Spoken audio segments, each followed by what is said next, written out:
Good morning. आज 30 अगस्त 2020 के अव्यक्त बाप दादा के मधुर महावाक्य। आज बाबा के महावाक्य का सार है, सहज परिवर्तन का आधार अनुभव की अथॉरिटी। दुनिया में सबसे बड़ा अथॉरिटी अनुभव का ही होता है, बाकी सब अथॉरिटी सेकेंडरी है। तो बाबा ने आज हम बच्चों को दो टाइटल देते हुए अपनी सारी जिम्मेवारी तथा अनुभव, सेवा सब कुछ की स्मृति दिलाया। तो पहला नंबर हम आधारभूत आत्मा है, दूसरा नंबर उद्धार मूर्ति। तो साथ साथ बाबा ने हमें अपनी विशेषताओं का स्मृति दिलाया।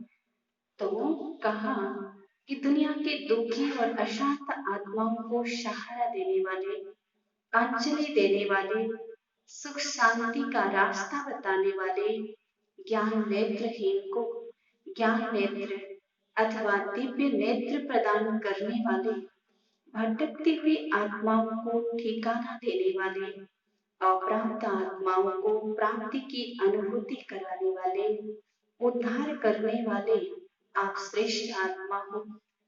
फिर बाबा ने कहा, दुनिया की परिस्थितियों को देखते हुए हमारी इस समय ब्राह्मण जीवन की जो श्रेष्ठ स्थिति है, निर्भय स्थिति है, प्राप्ति संपन्न जीवन की जो स्मृति है, इससे हमें इस समय के विश्व के चारों ओर के अनेक प्रकार की जो हलचल है, इस हलचल को समाप्त करने की शक्ति प्राप्त होती है।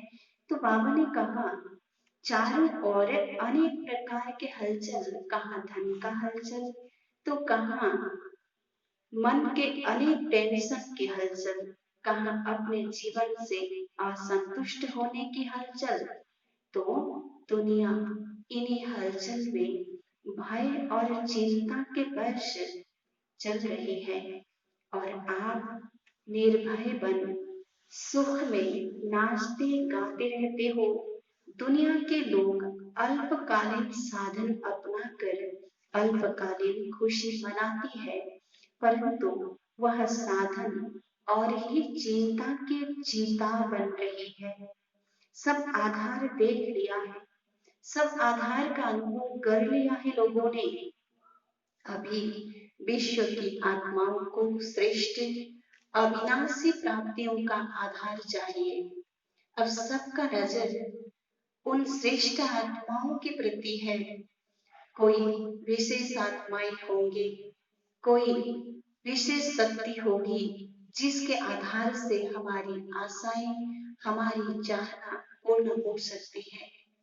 तो यह अल्पकालीन सहारा, आधार, प्राप्ति, विधि देखकर थक गए हैं।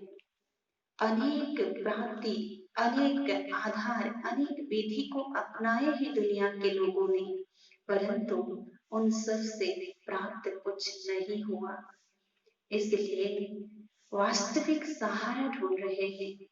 तो यह सहारा देने वाले आप सभी हो ना। वास्तविक सहारा, अविनाशी सहारा, यथार्थ सहारा सिवाय ब्राह्मणों के और कोई दे नहीं सकता। दुनिया के अंदर में आप अल्प हो। अब दुनिया के साथ हमारे अंतर को स्पष्ट करके देखिए।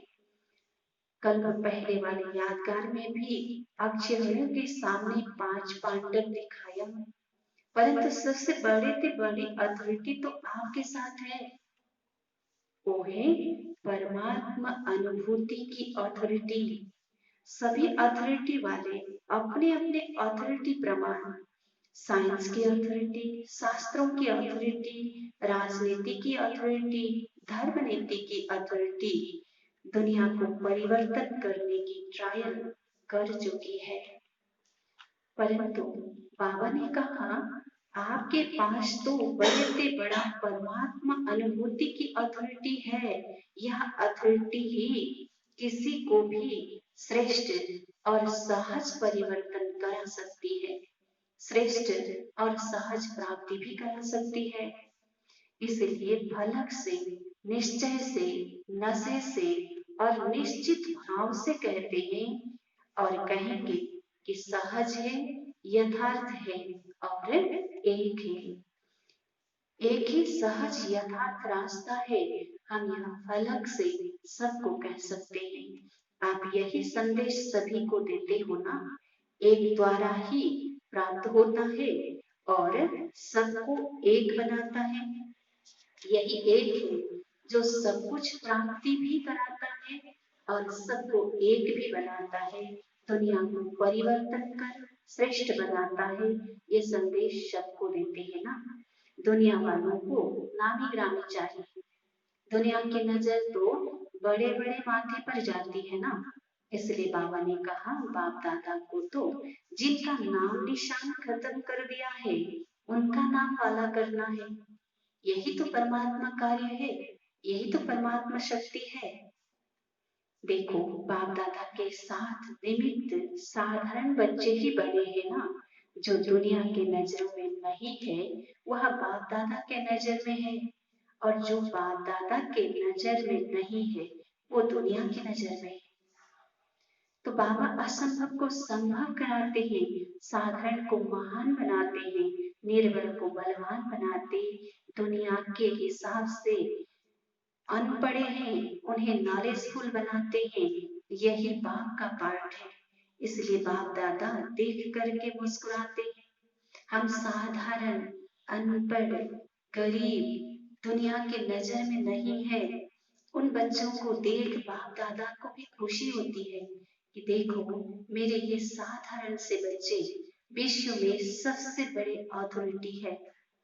तो बाप दादा भी मुस्कुराते हैं कि सबसे श्रेष्ठ भाग्य प्राप्त करने वाले यही मेरे सीखे लधे बच्चे निमित्त बन गए हैं। अब दुनिया वालों की नजर भी सब तरफ से हटकर एक तरफ जा रही है। दुनिया वालों को भी अनुभव हो रहा है हम जो भी आधार ले रहे हैं ये विनाशी है, ये समाप्त होनी है, ये हमें स्थायी प्राप्ति करा नहीं सकती, तो वहां से हट रही है। अब दुनिया की जो श्रेष्ठ अथॉरिटी है ना, धर्म नेता, राजनेता, वैज्ञानिक, यह साधारण रूप में परमात्मा झलक देखने का श्रेष्ठ आशा से समीप आ रही है। दुनिया की जो श्रेष्ठ अथॉरिटी कहलाने वाले भी भले प्रत्यक्ष रूप से नहीं, गुप्त रूप से परमात्मा को साधारण रीति से प्रत्यक्ष करने की आस रखकर समीप आ रही है। अभी घूंघट के अंदर में है, खुला नहीं है, फिर भी नजर गई है। तो घूंघट है दुविधा की, अभी यह घूंघट मिट जाएगा, दुविधा हट जाएगी। अभी तक ये सोचते हैं यही है या और कोई है। तो एक तो अपनी गद्दी का भी घूंघट है, दूसरा घूंघट फिर अभिमान का है ना। थोड़ा सा टाइम लगेगा, आंखें खुली है, परंतु जग जाए, घूंघट हट जाए, दुविधा मिट जाए, इसके लिए बाबा ने कहा थोड़ा सा टाइम लगेगा। बाप दादा विश्व की सर्व आत्माओं को वर्षा प्राप्त कराने के अधिकारी तो बनाएंगे ही, कैसे भी हो, है तो बाबा के ही बच्चे ना। इसलिए बाबा ने कहा चाहे मुक्ति का वर्षा, चाहे जीवन मुक्ति का वर्षा, सभी को प्राप्त होगा। इसलिए बाबा ने कहा सबको ये अधिकार है क्योंकि बच्चे हैं। सेवा ब्राह्मण जीवन का ऑक्युपेशन है। ऑक्युपेशन के बिना हम अपने आप को कैसे प्रत्यक्ष करेंगे। इसलिए बाबा ने कहा कि सेवा ही तुम्हारा ऑक्युपेशन है, तो सेवा के बिना जीवन खाली खाली है।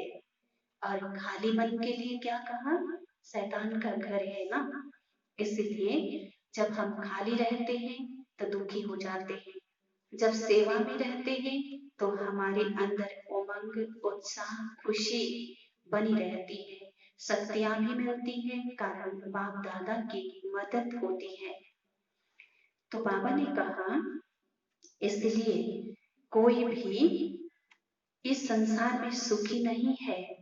कोई भी कितना भी सुखी हो फिर भी कोई न कोई आशा तो रहता ही है।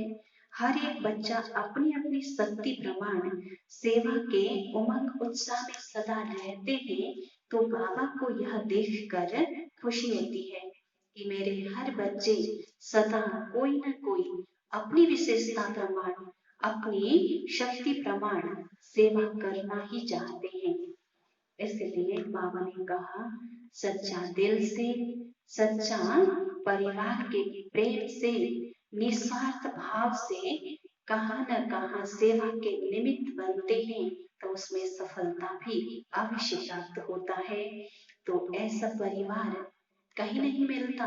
दुनिया में सब कुछ प्राप्ति है लेकिन सच्चा स्नेह नहीं है। यहाँ बाबा के पास जो आते हैं वो सच्चा स्नेह का अनुभव करते हैं। इसलिए ये स्नेह, बाप की स्नेह, परिवार की स्नेह, निस्वार्थ स्नेह, सच्चा स्नेह उनको आकर्षित करता है। यही बाबा को प्रत्यक्ष करने का साधन बन जाता है। तो बाबा ने हमें ये भी स्मृति दिलाया कि बच्चे, आप ही कोटों में कोई और कोई में भी कोई हो, क्योंकि सारे संसार में से कुछ गिने चुने बच्चे आप सृष्टि को परिवर्तन करने के निमित्त बने हो। इसलिए आप हमेशा अपने को सेवाधारी समझ, चाहे लौकिक कार्य करते हो उसको निमित्त मात्र लौकिक कार्य समझ सेवा भाव से करो, तो दिल में लगन और याद बनी रहे, जिससे हम सदा सफलता को प्राप्त कर सकते हैं। इस आधार से ही बाबा की प्रत्यक्षता कर सकते हैं। बाबा ने आज वरदान दिया, सदा निज धाम और निज स्वरूप की स्मृति से उपराम न्यारे प्यारे भव। सदा निज धाम और निज स्वरूप की स्मृति से उपराम न्यारे प्यारे भव। जब हम निज धाम की परम धाम की स्मृति में रहते हैं, देह और देह की दुनिया से स्वतः ही उपराम हो जाते हैं। और यह उपराम स्थिति हमें सदा देह भान से न्यारा और बाप का तथा सर्व का प्यारा बना देता है। विस्तार है, निराकारी दुनिया और निराकारी रूप की स्मृति ही सदा न्यारा और प्यारा बना देती है।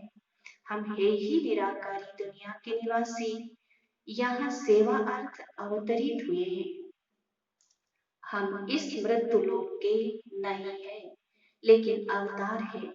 सिर्फ यह छोटी सी बात याद रहे तो उपराम हो जाएंगे, तो हमारी कर्तव्य भी हमें स्मृति आएगी, क्योंकि अवतार कोई साधारण कार्य के लिए नहीं होते हैं।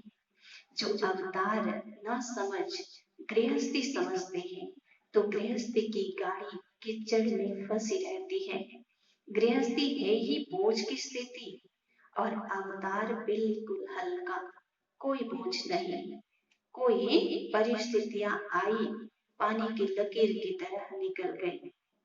अवतार समझने से अपना निजी धाम, निजी स्वरूप याद रहेगा और उपराम हो जाएंगे। अवतार को सदा निजी कार्य का भी स्मृति रहता है। स्लोगन है, ब्राह्मण वह है जो शुद्धि और विधि पूर्वक हर कार्य करे। बाबा हमेशा हमें कहते हैं कि बच्चे, ये जो आज भी विधियां चल रही है आपके किए हुए कर्तव्य का ही यादगार है। तो आज लौकिक ब्राह्मण भी जो कुछ कार्य करते हैं उसमें भी कितनी विधि का ध्यान रखते हैं। विधि अगर विधि पूर्वक नहीं कर पाते हैं तो फिर उसको शुद्धिकरण करके उन्हें श्रेष्ठ विधि के आधार से ही कार्य को संपन्न करते हैं। तो इस प्रकार बाबा भी हमें कहते हैं कि बच्चे, आपका संकल्प, बोल और कर्म सब कुछ विधि पूर्वक होना चाहिए। अगर इस विधि में थोड़ी भी अशुद्धि आई, व्यर्थ आया, तो उसको तुरंत चेंज कर उन्हें अपनी स्वरूप की स्मृति से, अपने विजय के नशे से, बाप दादा के साथ के अनुभव से, बाप दादा की मदद के अनुभव से उसको ठीक कर लो और विधि पूर्वक आप आगे बढ़ जीवन को सफल बना सकेंगे। तो हम श्रेष्ठ ब्राह्मण के रूप में संसार में प्रत्यक्ष हो सकते हैं। ओम शांति।